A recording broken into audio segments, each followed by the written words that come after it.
There's policies such as banning foreign buyers, but there's so many loopholes that allow them to buy here just by allowing them to buy a primary residence. And foreign buyers that are students that are here for work permits are exempt at the end of the day.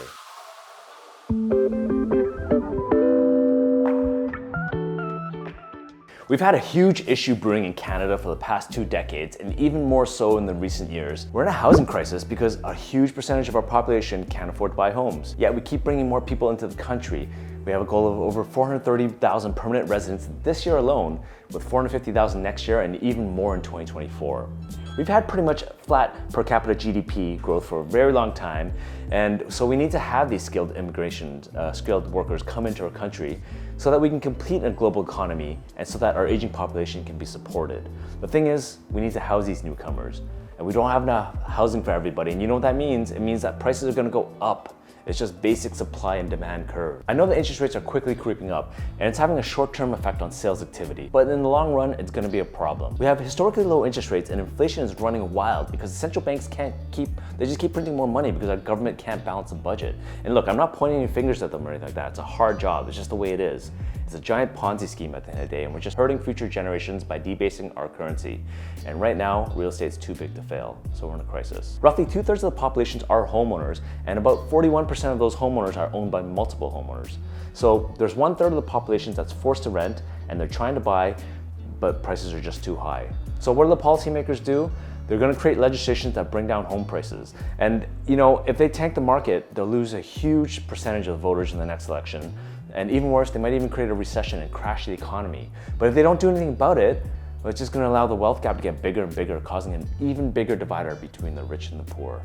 So instead, what they did was create some policies that just really didn't mean much. They really didn't do anything. So it seems like they're doing something, but in fact, it's really the interest rates that are rising that is gonna be hurting, that's gonna be slowing down the real estate market. There's policies such as banning foreign buyers, but there's so many loopholes that allow them to buy here just by allowing them to buy a primary residence. And foreign buyers that are students that are here for work permits are exempt at the end of the day. There's also a tax on flippers. So if you sell your home within 12 months, the income is fully taxable and not as a primary residence or capital gains. However, many of these instances, I just don't see it affecting anything. If you're a builder and you're doing these several times a year, you're gonna claim it as business income anyway. So I just don't see it as an issue. It's not changing anything. There's also the HST applicable on assignment sales, but realistically, assignments are generally sold under market value anyway, as they require a lot of capital to pay for the profit and the original deposits with such a short time frame. It just means that a lot of times you can't see the property because the place isn't built yet or it's a construction zone. Maybe this might affect wholesalers.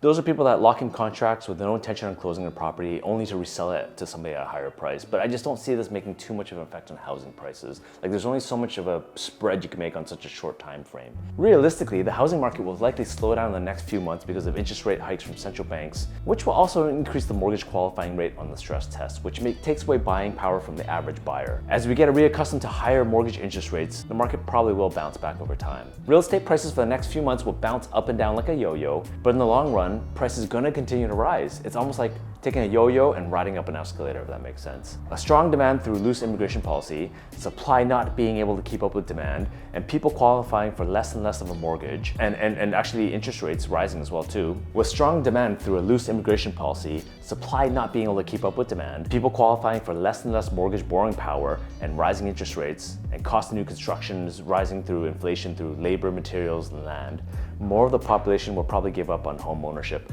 while they force to rent and save up for a down payment for a home. So guess what that's gonna do to the rental market when people can't afford to buy homes? The rental market is just gonna go fire next couple of years, I think. Over the next few years, I just think the rental market is gonna be booming, which will probably even bring in more demand on housing. It's a vicious circle that just can't be fixed easily through government policy, and you can't please everyone. It's funny, everybody wants the housing prices to come down when you're in the process of buying a home, but then, you know, they want higher once they're in the market. It's just the way it is. So until then, you know what they say, if you can't beat them, join them. So hey, get in the housing market if you aren't already, and if you're wondering how to do it, in the next few months we'll be hosting seminars on how to get in the real estate market if you're currently renting and you're also a first-time home buyer, or if you're a first-time investor, or even experienced investors as well too. We'll have different series and seminars. Stay tuned with us, subscribe if you like it, and you know, hit that like button, message us, or just shoot a comment if you want to say something to us. Thanks for watching. Add it up.